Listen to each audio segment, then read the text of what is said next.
Olá pessoal, eu sou o Frank Thaís, do canal Historiando da Verdade. Antes de começar, deixa o like, porque o like é muito importante para a sessão do conteúdo, a plataforma do YouTube.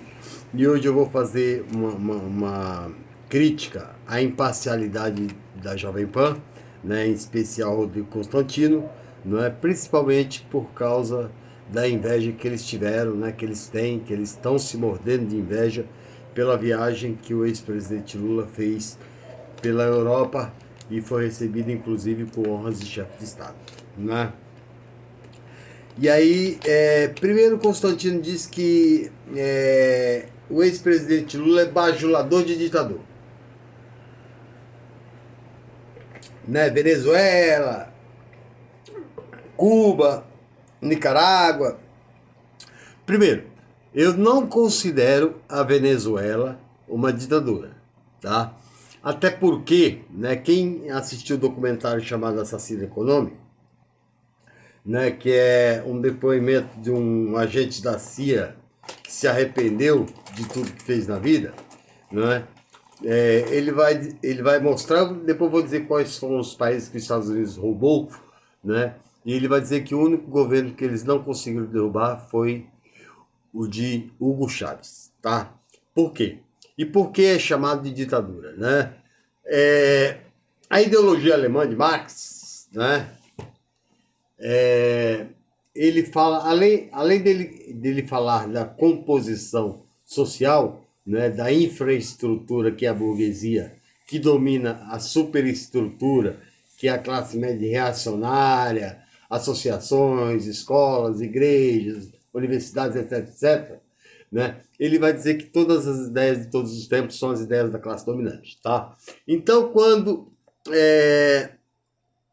Hugo Chávez assume o poder em 1998, né?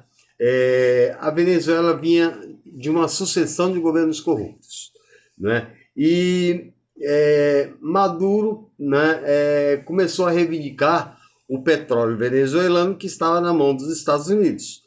Para quem não sabe, a Venezuela tem a maior reserva de petróleo do mundo, né? O dobro do segundo colocado, que é a Arábia Saudita, né? Obviamente, os Estados Unidos negaram.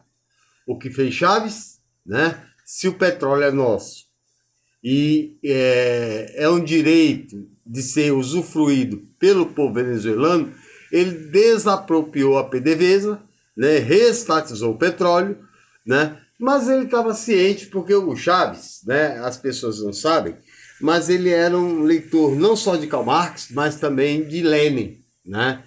E ele viu o que aconteceu com Salvador Allende no Chile, em 73, que tentou fazer um governo de conciliação de classes.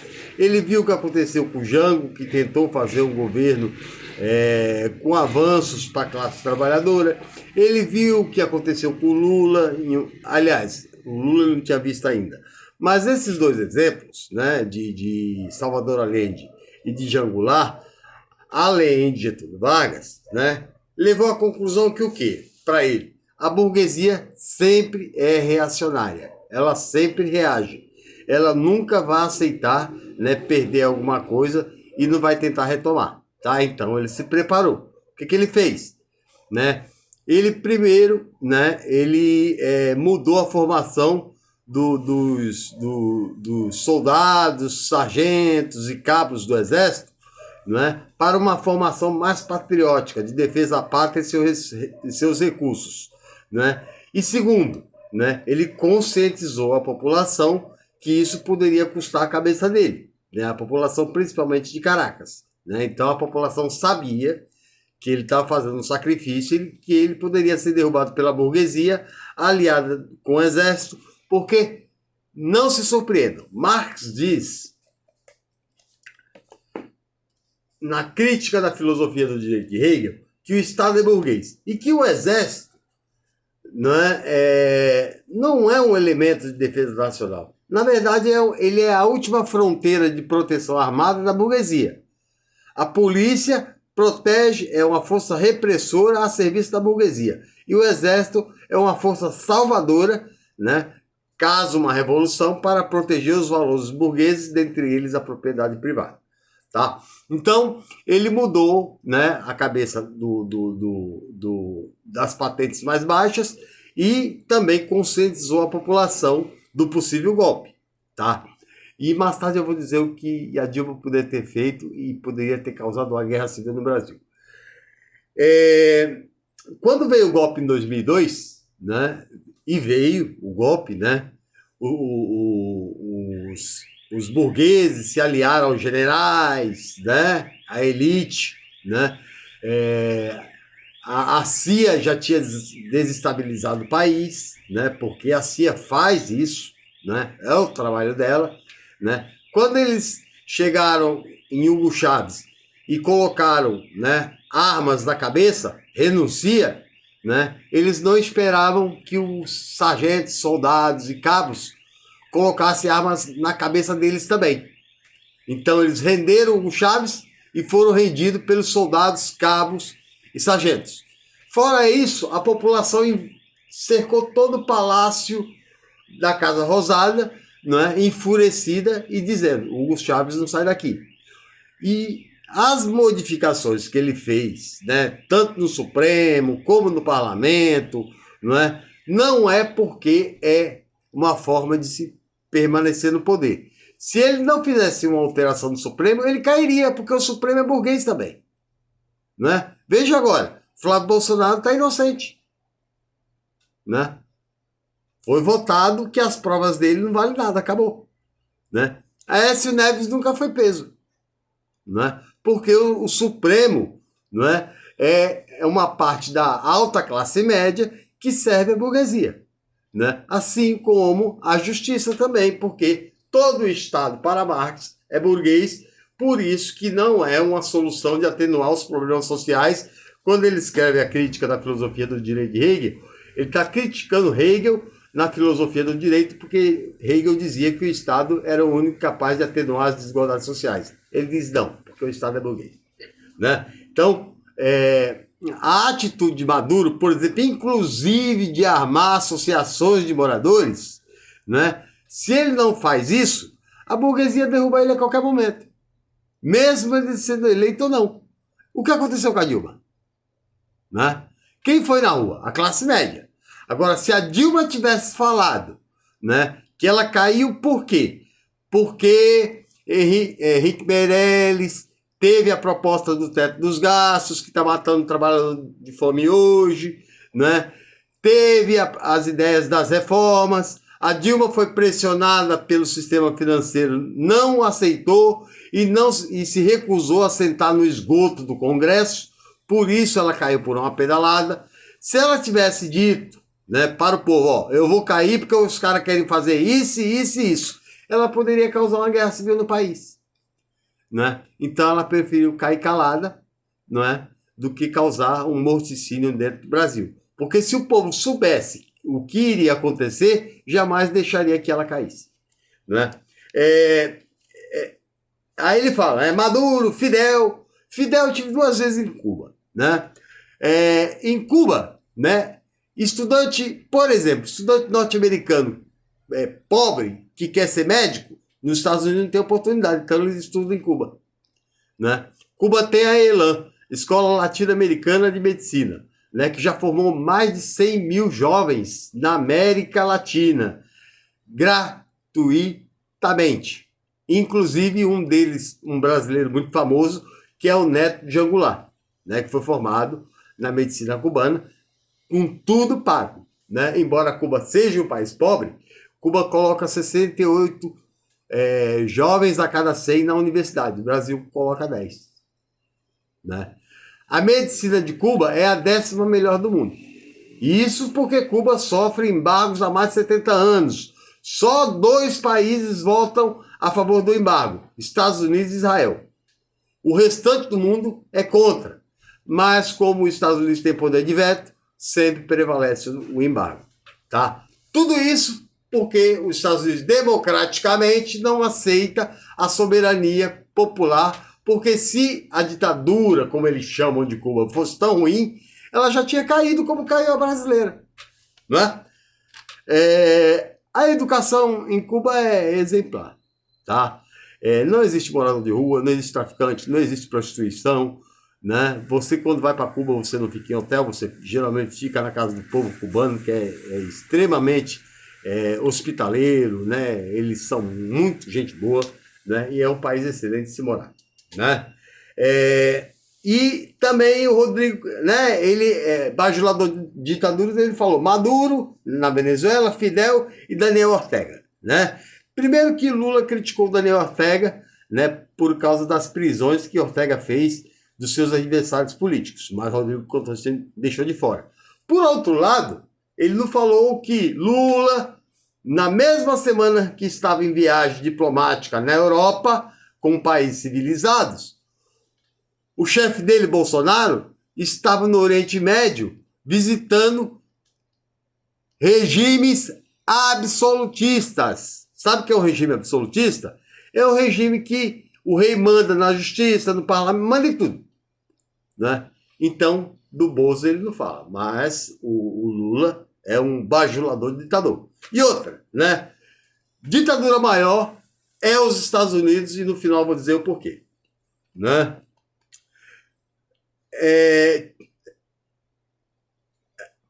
Para o Constantino, né, a democracia é os Estados Unidos, né?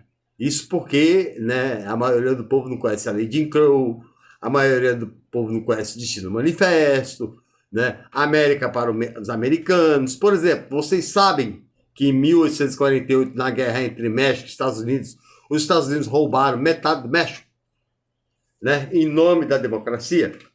Né? Não, né? Mas é um país democrático. É um país tão democrático, né, que é tão livre, que tem a maior população carcerária do mundo, né? 13% de afrodescendentes, mas são 40% dos presos. Lula bajula tiranos. Quem bajula é o Bolsonaro. Quando ele esteve no Chile, ele bajulou Pinochet, né?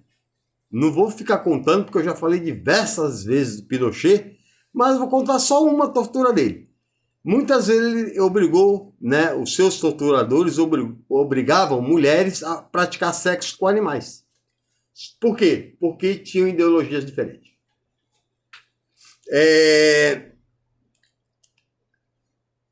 Tiranos assassinos, né? Os Estados Unidos não matou ninguém? Adivinhe, né? Vamos lá. Só de índios, os próprios índios, eles mataram 8 milhões. Né? Só no Vietnã, 5 milhões. As 2 guerras mundiais que eles participaram, eles são responsáveis, juntamente com os países capitalistas, por mais de 100 milhões de mortes. Né? As guerras do Afeganistão, do Iraque, né? Da Síria, da Líbia, né? Da Coreia, né? Do Laos, né? Da China, né? Quando houve a guerra do ópio, né? Japão, né? Ali naquela na região que era a Iugoslávia, né? Que virou Sérvia e etc, etc. Né? As ditaduras que os Estados Unidos patrocinaram em toda a América Latina, né? Então, né? Pera lá, né? Mataram muito, né? Bolsonaro não é corrupto. Vamos lá. Bolsonaro já trocou 18 delegados que abriram investigação ou para investigar a família dele ou para investigar amigos. 18 delegados, né? Orçamento secreto. Esse ano foi 16 bilhões. Mas ninguém sabe para onde foi. Isso é corrupção. PEC do teto dos gastos. Esse é o maior esquema de corrupção da história do Brasil. Porque, aprovada no governo Temer, né, o teto dos gastos tira por ano metade do orçamento federal que nós pagamos como consumidores, né? Os bancos ficam com 1 trilhão e 400 bilhões de reais por ano para pagar juros e dividendos para para as 10 mil famílias mais ricas do mundo, do país. Né? E o restante para os 215 milhões de brasileiros. Por isso, a fome. Por isso, o desemprego. Por isso, a miséria. Por isso, a insegurança alimentar. Né? Por isso, o aumento de morador de rua. E por aí vai. Né? A dolarização do petróleo. Só esse ano, né, a dolarização do petróleo já pagou a 2 mil acionistas internacionais 70 bilhões de reais. É o maior programa de transferência de renda do mundo, do pobre para o rico. É o Robin Hood ao contrário. Isso é um assalto, né? Isso é o maior assalto da história do país. E aí ele critica o Macron, né? Porque o Macron não recebe o Lula, porque o Macron é esquerdista, quer tomar conta da Amazônia. Não, o Macron não recebe ele porque vocês lembram? Ele falou que a mulher do Macron era feia, que a dele era mais bonita, né? Com detalhe, Macron é casado com a mesma mulher a vida toda. Ele já casou pela 3ª vez, né? Essa aí é neta de estelionatária e filha de traficante. A mãe é traficante, né? Ele ofendeu o próprio Macron, né? Ele já ofendeu a Angela Merkel, né? Então ele não tem espaço, né? O Lula é um cara educado, né? Primeiro, porque o Lula é um cara diplomático. Ele não carrega a ideologia embaixo do braço, né? Ideologia é uma coisa que cada um tem, né? O interesse do país é fazer relações comerciais e diplomáticas, né? Então o Lula foi recebido por Olaf Scholz, né? Que vai ser o futuro primeiro-ministro alemão. Depois foi aplaudido de pé no Parlamento Europeu, foi recebido com honras de chefe de Estado por Emmanuel Macron, e aí o Bolsonaro morreu de raiva, que nem o telefonema recebeu do Macron, né? E tem motivos para isso, né? E depois foi recebido pelo premier espanhol, né? Que também é o chefe de Estado espanhol, né? E foi homenageado na França pela Universidade Parisiense, né, que deu o título a ele de Político de Coragem 2021, né? Fora que se encontrou com o Prêmio Nobel da Economia, foi aplaudido pelos intelectuais franceses. Todo mundo sabe que a França é o berço do iluminismo, né? E por aí vai, né? E aí, né, ele não fala de uma característica, por exemplo, né? Diferente do Bolsonaro, né? O Lula acredita que o pobre tem que estar no orçamento. O Bolsonaro odeia pobres. Tem uma gravação no YouTube quando o Bolsonaro diz que pobre só serve para 2 coisas: ter o atestado de burro no bolso e o título de eleitor na mão, né? E aí eles entram na questão, né, da tal da Cristina Seguí, né, que eles chamam de jornalista. Na verdade, ela é uma extrema-direita da Espanha, né, uma mulher que não é jornalista, né, e que já foi expulsa de qualquer programa televisivo da Espanha.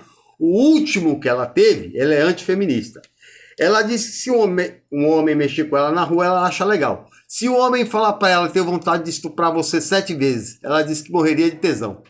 A outra jornalista que estava do lado dela falou: o que você falou agora me deu dor até no meu corpo. Ela foi expulsa na hora do programa, né? E ela vive a inventar, né? Ela inventou agora que o Lula é envolvido com narcotráfico, caraca, né? Tudo para, né? Como não consegue atingir o lado das realizações, estão tentando atingir o lado pessoal, né?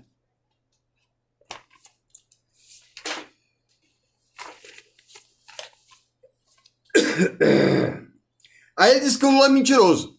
Mentiroso? Calma aí. Quem foi que disse que vacina transmite AIDS, vacina transforma em jacaré, Leonardo DiCaprio põe fogo na Amazônia, né? Que os índios colocam fogo na Amazônia, que a Amazônia não pega fogo porque ela é úmida, né? Que o Brasil, né, o Fique em Casa quebrou a economia, que no Brasil houve lockdown, né? Quem fez propaganda de cloroquina, ivermectina, azitromicina? Para que serve a azitromicina? Para gonorreia. Ivermectina, para velho. Cloroquina, né? Para malária. O vírus só se mata com vacina. Pronto. Né? Foi o único que quis que o povo fosse para a rua. O que a Imperial College dizia? Né? Que se fosse levado em consideração as determinações de Bolsonaro, teríamos 170 milhões de brasileiros contaminados e aproximadamente 3 milhões de brasileiros mortos. E nunca mais o vírus sairia do Brasil. Né?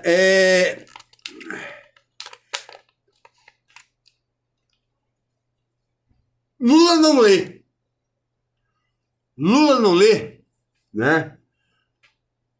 Quem não lê é o Bolsonaro. Porque eu vi a entrevista do Fernando de Moraes, né? E Fernando de Moraes eu tenho na minha conta como um cara de palavra. O Fernando de Moraes disse que o Lula leu incansavelmente dentro da cadeia e a leitura ajudou muito. Inclusive, ele pedia conselhos para pessoas que visitaram ele, como Noam Chomsky, que é um dos maiores intelectuais do mundo, Leonard Boff, que é um dos maiores teólogos do mundo, né? Para Angela Davis, né? Que é a maior ativista de direitos civis do mundo. Angela Davis lutou ao lado de Malcolm X, de Fred Hampton, de Martin Luther King, né? Então, são pessoas um pouco famosas, né? E ele pedia conselhos de coisas que ele não entendia, né? Como são todos marxistas, né? Os caras passavam as coisas para ele, né? Então ele entendeu, né? Como Marx diz aqui também, né? Na crítica à filosofia ao direito de Hegel e no Manifesto Comunista, que não existe conciliação de classe, porque a lógica do capital é a exploração. Lula não sai na rua. Lula não sai na rua porque 4 ex-ministros da saúde já pediram para ele não sair pela idade que ele já tem, né? O Bolsonaro diz isso. Mas eu peço para o Bolsonaro sair sem os 1000 segurança dele e ir lá na periferia de São Paulo para ver se ele vai. Ele vai para a rua com 1000 seguranças. Mas se ele vai sozinho, né? E aí ele fica falando essas piadinhas de idiota, como ele é, né? E aí eu peço licença para fazer umas críticas ao Henry Bugalho, né? O Henry Bugalho chama Hugo Chávez de ditador, mas ele não conhece marxismo. Ele chama Fidel de ditador, mas ele não conhece marxismo e não conhece Cuba, né? Ele não sabe, por exemplo, né, que a União Soviética não só ganhou a Segunda Guerra Mundial, como é responsável pela criação do estado de bem-estar social em toda a Europa.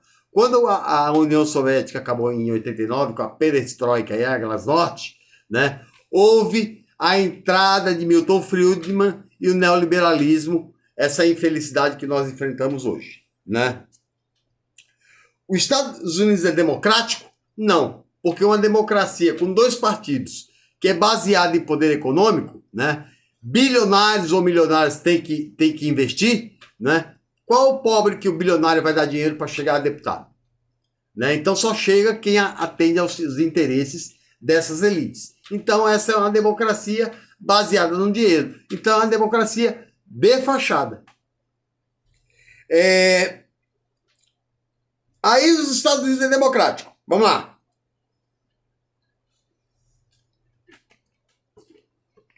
Alguns roubos realizados pelos Estados Unidos, né? Durante a história, e aí eu vou colocar no link aí o documentário Assassino Econômico. Em 1953,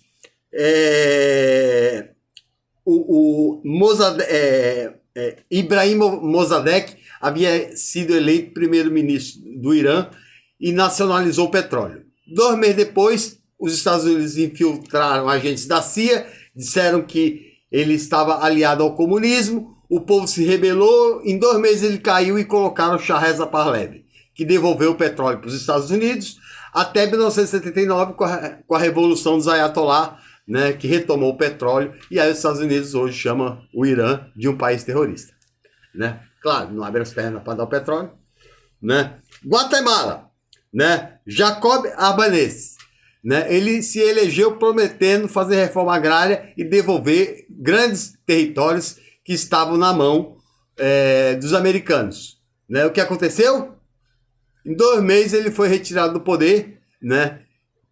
Quando estava começando a fazer a reforma agrária e os territórios voltaram para os norte-americanos. Eu vou dar um intervalo e vou voltar para terminar a história, ok?